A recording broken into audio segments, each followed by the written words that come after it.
Good morning all of you. मैं विशाल सिंह आप सभी का स्वागत करता हूं। हम लोग सेल यूनिट पढ़ रहे हैं और सेल के अंतर्गत पिछले क्लास में एंडोप्लाज्मिक रेटिकुलम और गाल्गी बॉडी के बारे में पढ़े थे और साथ में ये भी देखे थे कि उनके बीच में क्या रिलेशनशिप है।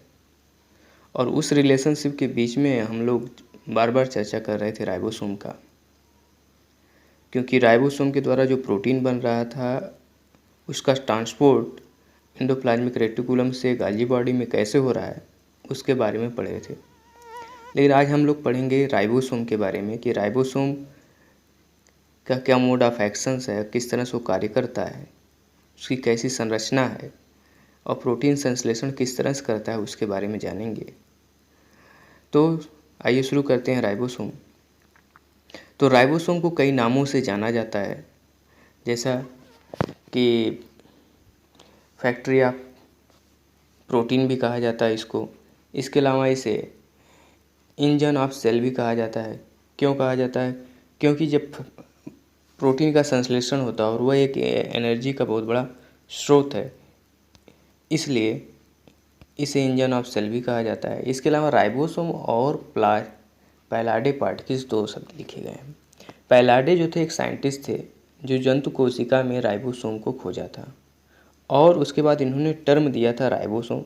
और जो टर्म राइबोसोम दिया था उन्होंने उसका एक आधार बनाया था। उन्होंने देखा कि जो राइबोसोम है, जो पार्टिकल्स है, उसमें आरएनए की मात्रा अधिक है, जिसे राइबोसोमल आरएनए कहते हैं आज के डेट में। तो उसकी वजह से इसको राइबोसोम नाम रखा। बाद में लोग इसे पैलाडे पार्टिकल्स भी कहते थे क्योंकि पैलाडे ने खोजा था। आइए अब हिस्ट्री की बात करते हैं। थोड़ा सा इंट्रोडक्टरी पार्ट राइबोसोम का देखते हैं।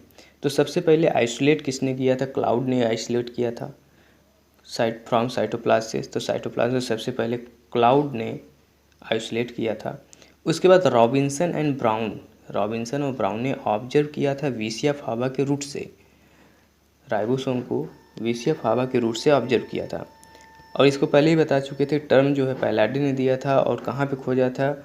जंतु कोशिका में पैलाडे ने राइबोसोम को खोजा था और उसके बाद इन्होंने टर्म दिया विसिया फावा और उसी के आधार पर इन्हें एक कहा भी जाता है, पैलाडे पार्टिकल्स भी कहा जाता है राइबोसोम को। आगे हम लोग देखेंगे तो राइबोसोम को माइक्रोसोम भी कहा जाता है। ऐसा क्यों है कि राइबोसोम को माइक्रोसोम भी कहा जाता है? क्योंकि जितने भी सेल ऑर्गेनेल्स हैं उसमें सबसे स्मॉलेस्ट सेल ऑर्गेनेल्स है तो राइबोसोम है, सबसे छोटा है, हाईएस्ट नंबर में है, तो इसलिए इसको माइक्रोसोम भी कहा जाता है। राइबोसोम को नॉन मेम्ब्रेन यानी झिल्ली रहित कहा जाए या मेम्ब्रेनलेस या नॉन मेम्ब्रेन्स भी कहा जाता है। और इसको पहले भी बताया गया है। जब सेल का हम लोग इंट्रोडक्टरी चैप्टर देख रहे थे तो इंट्रोडक्टरी चैप्टर में एक फ्लो चार्ट बनाया गया, तो वहाँ पे मेम्ब्रेन के बारे में बताया गया था कि कौन सी मेम्ब्रेनलेस है, कौन सी डबल मेम्ब्रेन है, कौन सी सिंगल मेम्ब्रेन है। तो उसमें से एक राइबोसोम है और जिसके बारे में हम लोग आज पढ़ रहे हैं। तो ये नॉन मेम्ब्रेन यानी मेम्ब्रेनलेस होती है। अगर हम बात करें पाया कहाँ जाता है तो प्रोकैरियोट और यूकैरियोट दोनों सेल में पाया जाता है। प्रोकैरियोट में भी पाया जाता है, यूकैरियोट के सेल में भी पाया जाता है। और राइबोसोम की अगर बात करें कि किन किन सेल ऑर्गेनेल्स में पाया जाता है, प्रोकैरियोट यूकैरियोट में पाया ही जाता है, लेकिन ये सेल ऑर्गेनेल्स के अंदर भी पाया जाता है। तो माइटोकॉन्ड्रिया पाया जाता है और प्लास्टिड में पाया जाता है। अब ये प्रोकैरियोट में जो पाया जाता है वो 70 ईयर्स होता है, यूकैरियोट में जो पाया जाता है वो 80 ईयर्स पाया जाता है।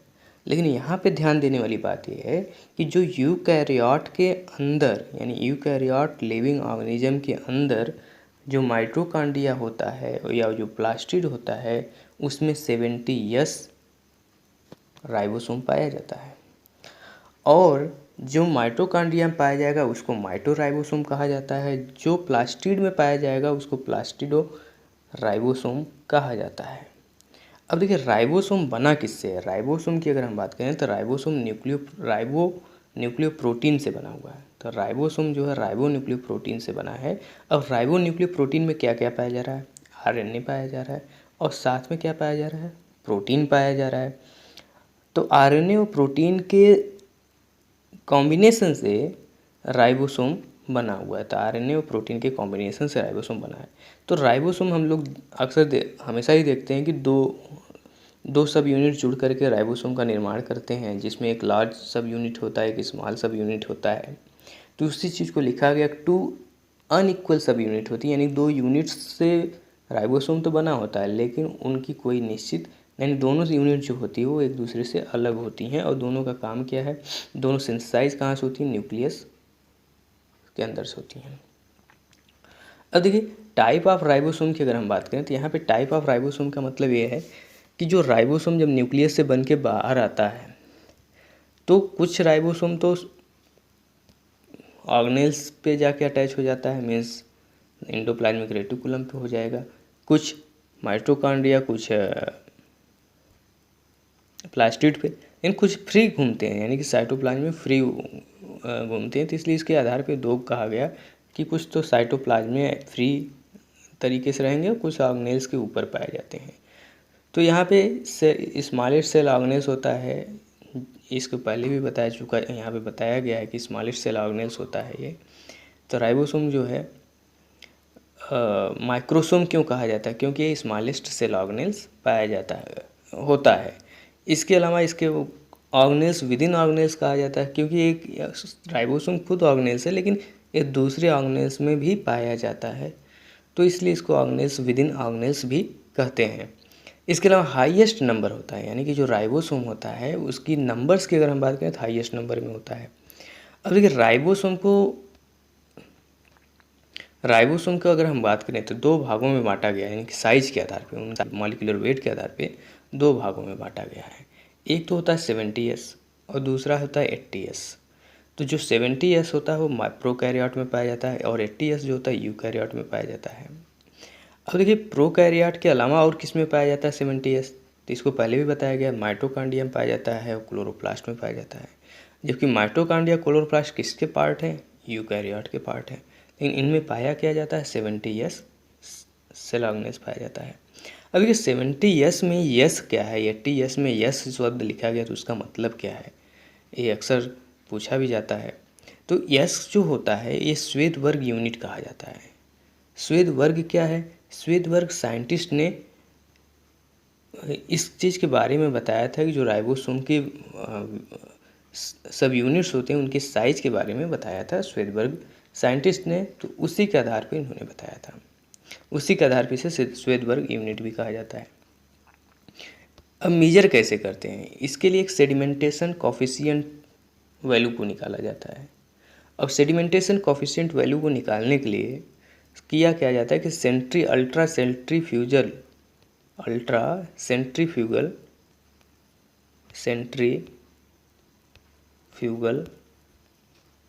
फोर्स पे इसको घुमाया जाता है, यानी कि एक टेस्ट ट्यूब में ले लेंगे, एक टेस्ट ट्यूब या परखनली में राइबोसोम्स के होल्स को ले लेंगे और उसको अल्ट्रा सेंट्रीफ्यूगल फोर्स पे यानी बहुत तेज़ी से घुमाया जाता है। तो ये इसके मॉलिक्यूल्स क्या होते हैं कि अलग हो जाते हैं, जो राइबोसोम्स के मॉलिक्यूल्स होंगे वो आपस में अलग हो जाते हैं। कितना समय लगता है, 10⁻⁻13 सेकंड में वो अलग हो जाते हैं एक दूसरे से। तो जो लार्ज मॉलिक्यूल्स होता है यानी कि लार्ज जो होगा वो नीचे बैठ जाएगा और छोटा वाला जो पार्टिकल्स होगा ऊपर रहेगा। इसके बाद इन सभी का दोनों का सेडिमेंटेशन कोफिशिएंट वैल्यू को नोट कर लेते हैं और उसको यस से दर्शाते हैं, क्योंकि श्वेत वर्ग यूनिट जो होता है श्वेत वर्ग के नाम के जो यस है उसको लेकर के यस से दर्शाया जाता है।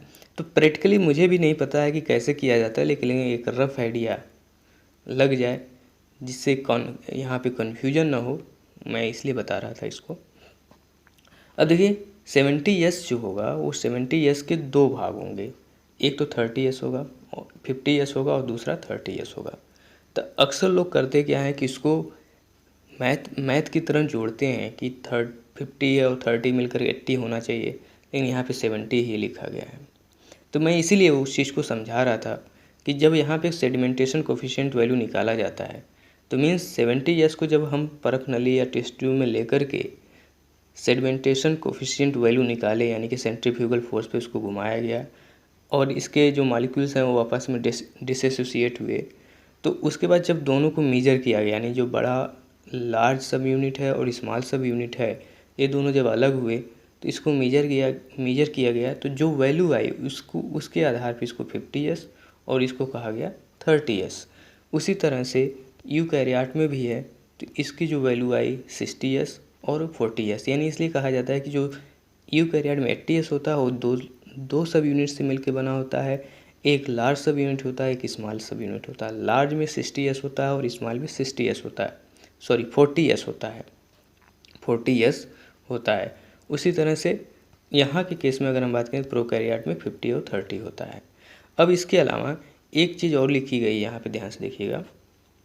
जो लार्ज सब यूनिट होते हैं, चाहे वो प्रोकैरियोट हो और चाहे यूकैरियोट हो, जो लार्ज वाला भाग होगा, मीन्स जैसे राइबोसोम का मान लीजिए एक पार्ट ये है, ये पार्टिकल्स है, और यहाँ पे तो जो नीचे वाला भाग है यही क्या करेगा, एंडोप्लाज्मिक रेटिकुलम से जुड़ेगा।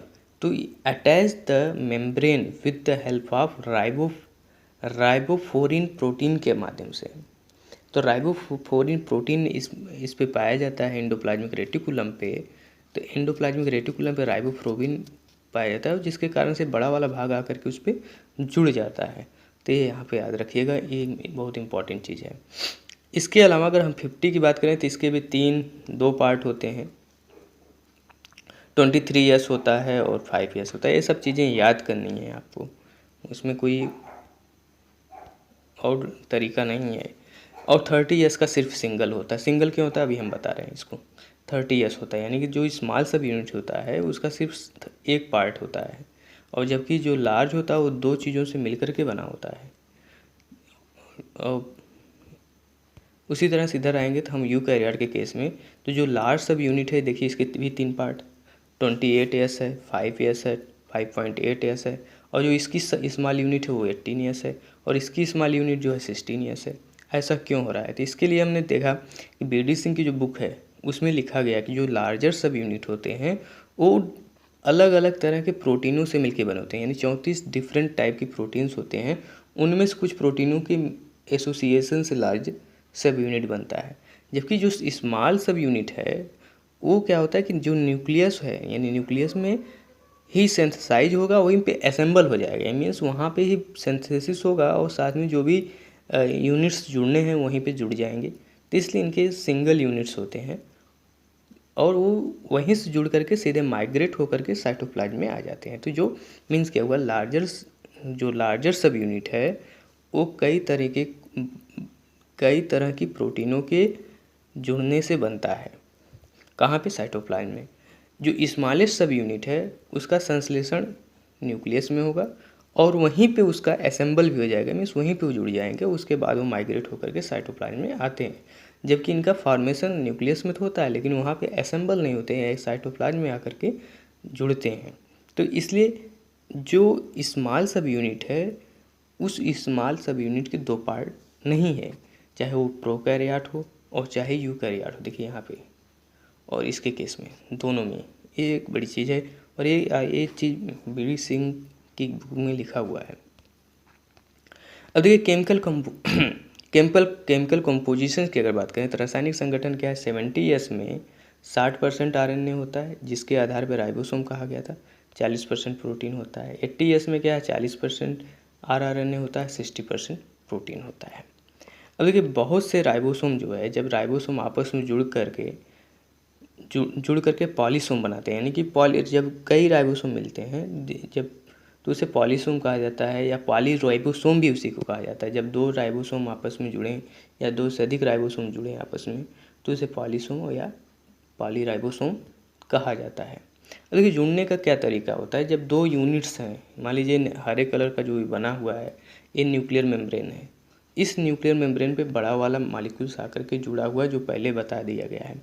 अब उसके साथ कौन जुड़ेगा, स्मॉल वाला जुड़ना है, लेकिन उसके साथ कंडीशन है कब जुड़ेगा स्मॉल वाला, जब मैग्नीशियम का जो कंसंट्रेशन हो अधिक हो, कितने से अधिक हो, 0.001 मोलरिटी से अधिक हो, तब जा कर के वो ऐड होता है। अब देखिए 40 और 60 आपस में जुड़ करके 80s बनाते हैं। कब बनाते हैं, जब मैग्नीशियम आयन का कंसंट्रेशन 0.001 से अधिक होता है। लेकिन जब और उससे अधिक हो जाए, यानी कि मैग्नीशियम आयन का कंसंट्रेशन और अधिक हो जाए, तो जब और अधिक होगा तो क्या होगा कि 80s आपस में जुड़ करके एक डाइमर बना लेंगे। अब देखिए 40 और 60 जुड़ करके 80 बनाए, लेकिन कंसंट्रेशन और बढ़ता गया तो फिर क्या हुआ कि वो 80-80 आपस में जुड़ करके 120 बना लिए, तो जिसे हम डाइमर कहते हैं। और जब एक बार डाइमर बन जाता है तो फिर मैग्नीशियम आयन का कंसंट्रेशन घटे या बढ़े उस पर ऊपर कोई इफेक्ट नहीं पड़ता है। ये इसी तरह से बने रहते हैं, अपना काम करते रहते हैं।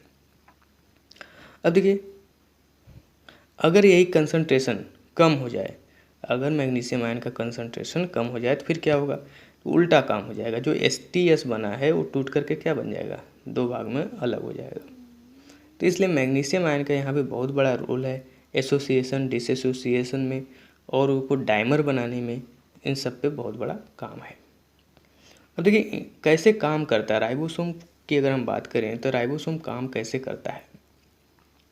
अब देखिए राइबोसोम है ये जो एंडोप्लाज्मिक रेटिकुलम की मेम्ब्रेन बनाई गई है एक रेड कलर से, और उसके ऊपर जो है राइबोसोम का एक लार्ज यूनिट है और उसके ऊपर छोटा सा यूनिट है, और बीच में रेड कलर से mRNA बनाया गया है। और mRNA कौन सा है, 30S है, और कहाँ पे जुड़ा है, P के सामने, यानी जो P है यहाँ पे जाकर के जुड़ेगा। अब देखिए होता क्या है, अब mRNA हमेशा किससे जुड़ता है, स्मॉल सब यूनिट। 30S का मतलब क्या है, मान लीजिए 30S यहाँ पे स्मॉल सब यूनिट से आकर के जुड़ेगा। तो mRNA अभी आगे फिगर आएगा तो वहाँ पे समझ में आएगा। न्यूक्लियस में जो DNA होता है, पिछले भी क्लास में बताया गया है कि DNA होता है जो न्यूक्लियस में, उसमें जब ट्रांसक्रिप्शन की क्रिया होती है तो mRNA बनता है, और mRNA में जब ट्रांसलेशन की क्रिया होती है तो mRNA बनता कहाँ पे है, न्यूक्लियस के अंदर बनता है। फिर जब ट्रांसलेशन क्रिया होती है, यानी कि राइबोसोम की उपस्थिति में जब ट्रांसलेशन क्रिया होती है तो प्रोटीन बनता है, और प्रोटीन कहाँ बनता है, साइटोप्लाज्म के अंदर बनता है। इस चीज़ को याद रखिएगा। ट्रांसक्रिप्शन कहाँ हो रहा है, न्यूक्लियस के अंदर। ट्रांसलेशन कहाँ हो रहा है, साइटोप्लाज्म के अंदर। मीन्स DNA से RNA कहाँ बन रहा है, न्यूक्लियस में। RNA से प्रोटीन कहाँ बन रहा है, साइटोप्लाज्म में बन रहा है। अब देखिए होता क्या है, फिगर पाते हैं। अब देखिए न्यूक्लियस के अंदर mRNA बन गया, DNA से ट्रांसक्रिप्शन हुआ, mRNA बन गया। अब यह mRNA जो है न्यूक्लियर की जो मेम्ब्रेन होती है, उस न्यूक्लियर की मेम्ब्रेन से क्या होगा, बाहर निकल आएगा। तो जब बाहर निकलेगा तो बाहर क्या मिलेगा, एंडोप्लाज्मिक रेटिकुलम। उस एंडोप्लाज्मिक रेटिकुलम पे क्या होगा, राइबोसोम ऑलरेडी ऐड होगा, अटैच होगा। तो राइबोसोम का जो स्मॉल पार्टिकल्स है उससे जा कर के mRNA जुड़ जाता है। अब mRNA में क्या पाया जाता है, mRNA में स्टार्ट कोडान पाया जाता है, AUG। तो स्टार्ट कोडान क्या करेगा, तुरंत वहाँ पे एमिनो एसिड का पॉलीपेप्टाइड, यानी पी का मतलब क्या है, पी का मतलब है कि इसको हम कहा जाता है पॉलीपेप्टाइड tRNA, यानी कि जो एमिनो एसिड है, mRNA क्या कर रहा है, कोडित कर रहा है बहुत सारे एमिनो एसिड को, और उसमें से AUG जो है ये कोडित करता है मेथियोनिन को। और इसे स्टार्ट कोडान इसलिए कहा जाता है क्योंकि यहीं से शुरू होता है आपका ट्रांसलेशन क्रिया। तो AUG क्या कर रहा है, जैसे ही AUG यहाँ पे आएगा तुरंत क्या बनेगा, पॉलीपेप्टाइड चेन बनना शुरू हो जाएगा। तो मीन्स अब देखिए, तो mRNA आया सबसे पहले नंबर पे, यहाँ पे mRNA आया, और ये mRNA फिर क्या होगा, एमिनो एसाइल एसिड को लेकर के आएगा। जो राइबोसोम का A वाला पार्ट होगा उसको एक्सेप्ट करेगा, एक्सेप्ट करने के बाद P वाले के पास जाएगा, P वाला क्या करेगा, वहाँ पे पॉलीपेप्टाइड चेन बनाना शुरू कर देगा, और बनाना जब शुरू कर देगा तो उसको आगे खिसकाता रहेगा। मीन्स पहला यहाँ पे आया, इस डायरेक्शन में खिसकता रहेगा, मीन्स इस दिशा में जाता रहेगा। तो यहाँ से यहाँ पे पहला वाला बन गया। फिर उसी तरह जो सेकंड नंबर वाला आएगा तो सेकंड नंबर वाला भी उसी डायरेक्शन में जाएगा। तो यहाँ पे आया, फिर यहाँ पे दूसरा नंबर बन गया, तीसरा बन गया। इसी तरह से एक लंबी चेन बनती जाती है पॉलीपेप्टाइड की, और जो पॉलीपेप्टाइड चेन क्या करती है, प्रोटीन का निर्माण करती है या प्रोटीन का संश्लेषण करती है। तो इस तरह से इसका मैकेनिज़्म है। इसको अलग से हम लोग पढ़ेंगे जब ट्रांसक्रिप्शन ट्रांसलेशन अलग से पढ़ा जाता है, तो इसको डीपली पढ़ा जाता है। तो अभी सिर्फ हमको राइबोसोम के बारे में पढ़ना है, तो इसलिए एक संक्षिप्त में मैं बताने की कोशिश किया। हालांकि mRNA का फिगर इतना इस तरह से होता भी नहीं है बिल्कुल एग्जैक्टली, कुछ इस तरह से होता है mRNA फिगर। ये नीचे की तरफ गोला, थोड़ा सा इस तरह, ये इस तरह से कुछ होता है, तो साइज बन नहीं रहा है, ये होता है 3 to 5 प्राइम। तो ये mRNA का फिगर, tRNA का फिगर होता है। चलिए आगे पढ़ते हैं। और इसमें ई का मतलब क्या है, एग्जिस्ट मीन्स ए के पास आएगा एमिनो एसाइड, फिर पॉलीपेप्टाइड के पास पी के पास पहुंचेगा, तो वहाँ पे क्या होगा कि 2 या 2 से अधिक एमिनो एसाइड आपस में जुड़ते जाएंगे, यानी कि एक पॉलीपेप्टाइड यानी एमिनो एसिड आपस में जुड़ते जाएंगे, एक पॉलीपेप्टाइड चेन बना लेंगे। जैसे ई के पास जाएंगे वहीं एग्जिस्ट हो जाएगा, मीन्स वो पॉलीपेप्टाइड चेन टूट जाएगी, मीन्स वो एक प्रोटीन का मॉलिक्यूल वहाँ पे बन करके तैयार हो जाएगा। अब देखिए 2 चीज़ें हैं यहाँ पे समझने की। जो लार्ज सब यूनिट होती है वही इंडोप्लाज्मिक रेटिकुलम से अटैच होता है, किसके द्वारा, राइबोफोरिन प्रोटीन के द्वारा। जो यहाँ पे हम लोग फिगर देख रहे थे कि इंडोप्लाज्मिक रेटिकुलम पे राइबोसोम अटैच है, तो क्यों अटैच है, क्योंकि यहाँ कि राइबोफोरिन प्रोटीन पाया जा रहा है। इसके अलावा अगर हम राइबोसोम की बात करें तो फ्री राइबोसोम होते हैं, यानी कि इसके पहले भी जो थोड़ा सा चर्चा किया गया था कि साइटोप्लाज्म में पाए जाते हैं, कुछ मेम्ब्रेन बॉन्ड पर पाए जाते हैं, लेकिन ये सब प्रोटीन बनाते हैं। तो ये सब प्रोटीन किसके लिए बनाते हैं, अब ये देखिए। जो फ्री वाला होता है, जो साइटोप्लाज्म में फ्री राइबोसोम होता है, वो माइटोकॉन्ड्रिया के लिए प्रोटीन बनाता है, क्लोरोप्लास्ट के लिए प्रोटीन बनाता है, पेरोक्सिसोमल प्रोटीन बनाता है, और भी चीज़ों के लिए प्रोटीन बनाता है। मेम्ब्रेन वाला किसके लिए बनाता है, मेम्ब्रेन वाला उसी अपने चैन को बनाएगा। मतलब जो मेम्ब्रेन होता है वो होता क्या है कि जो मेम्ब्रेन वाला होता है, एक तरह समझिए न्यूक्लियर मेम्ब्रेन से ओरिजिनेट होता है इंडोप्लाज्मिक रेटिकुलम, इसके लिए बनाएगा। इंडोप्लाज्मिक रेटिकुलम से बनता है गाल्जी बॉडी, इसके लिए बनाएगा। और गाल्जी बॉडी से क्या बनता है, लाइसोसोम, उसके बनाएगा। और ये सब मिलके कर क्या करते हैं, इसके अलावा भी बहुत सारे इंस्टीट्यूट करके माइक्रो बॉडी बनते हैं जो सिक्रेटरी प्रोटीन निकालने का काम करते हैं, तो उनके लिए प्रोटीन बनाते हैं मेम्ब्रेन बॉन्ड जो राइबोसोम होंगे। अब राइबोसोम के मेन फंक्शंस की बात करें तो क्या काम है, तो राइबोसोम का जो निर्माण होता है केंद्रक के अंदर होता है, केंद्रक के अंदर जो केंद्रिका होती है वहाँ से बन के निकलता है, यानी वहाँ से फॉर्मेशंस होते हैं। और उसके बाद ये कार्य क्षेत्र की अगर बात करें तो वहाँ से फॉर्मेशन होता है, लेकिन आकर के साइटोप्लाज्म में अपना कार्य करते हैं। प्रोटीन संश्लेषण जब तक नहीं करते हैं, यानी प्रोटीन संश्लेषण के पहले क्या होते हैं, राइबोसोम की दोनों यूनिट फ्री रहती है, यानी साइटोप्लाज्म में फ्री तरीके से बिखरे रहते हैं। लेकिन जब प्रोटीन संश्लेषण का समय आता है तो दोनों भाग आपस में जुड़ जाते हैं, यानी कि लार्ज वाला जो होगा, यानी बड़ा वाला भाग जो होगा वो इंडोप्लाज्मिक रेटिकुलम से जुड़ेगा, और छोटा वाला भाग जो है बड़े वाले भाग से जुड़ जाएगा।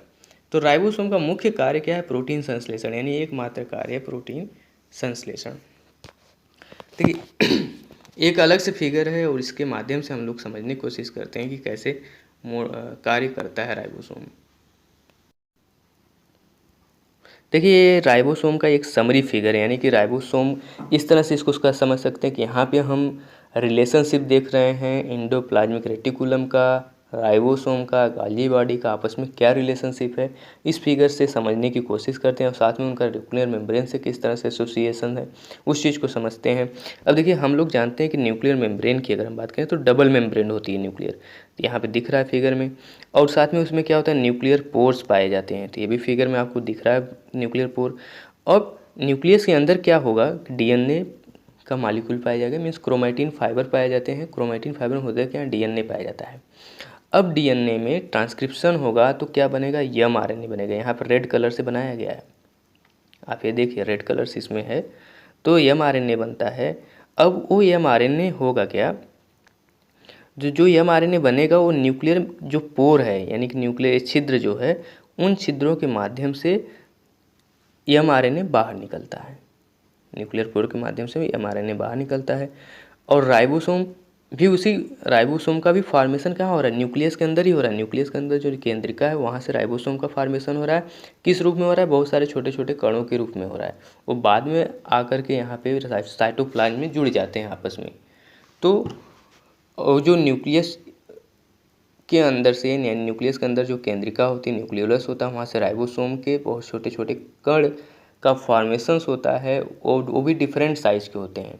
वो सारे कर्स आकर के बाहर साइटोप्लाज्म में जुड़ जाते हैं और उसमें जो लार्ज मॉलिक्यूल्स होता है वो कई प्रोटीन से बना होता है, जो स्मॉल मॉलिक्यूल्स होते हैं यानी स्मॉल सब यूनिट्स जो होती है वह जो है न्यूक्लियस के अंदर ही सिंथेसाइज होते हैं, वहीं पे असेंबल होते हैं, जबकि लार्ज वाले बाहर आकर के असेंबल्स होते हैं। अब देखिए यहाँ पे है क्या कि यहाँ पे एंडोप्लाज्मिक रेटिकुलम यानी न्यूक्लियर मेम्ब्रेन है, और न्यूक्लियर मेम्ब्रेन से आप यहाँ देख सकते हैं, फिगर में बना नहीं था तो इसलिए मैंने इसको बनाया है ब्लैक से। एंडोप्लाज्मिक रेटिकुलम का फॉर्मेशन यहाँ हुआ है, यानी जो आउटर मेम्ब्रेन है न्यूक्लियस की, वहाँ से एंडोप्लाज्मिक रेटिकुलम का फॉर्मेशन हुआ है। अब जो एंडोप्लाज्मिक रेटिकुलम होता है वो क्या होता है कि बिल्कुल स्मूथ होता है, पूरी तरह से स्मूथ होता है, और जब उस पर राइबोसोम आकर के अटैच हो जाता है तब वो रफ हो जाता है। मीन्स नेचुरली क्या है, नेचुरल तरीके से अगर देखा जाए तो एंडोप्लाज्मिक रेटिकुलम स्मूथ ही है, लेकिन जब उस पर राइबोसोम आकर के अटैच हो जाता है तब जाके वो कन्वर्ट हो जाता है स्मूथ का, कुछ भाग उसका कन्वर्ट हो जाता है रफ में, और कुछ भाग हो जाता है स्मूथ, जिस पे अटैच नहीं होता वो स्मूथ कहलाता है। अब देखिए पिछले क्लास में एक चीज़ बताया गया था कि जो रफ एंडोप्लाज्मिक रेटिकुलम है इसके बारे में बताया गया था, क्या करता है, प्रोटीन का संश्लेषण में सहायता करता है। लेकिन स्मूथ क्या करता है, ये स्मूथ क्या करता है, फैट और लिपिड्स को सिंथेसाइज करने में हेल्प करता है।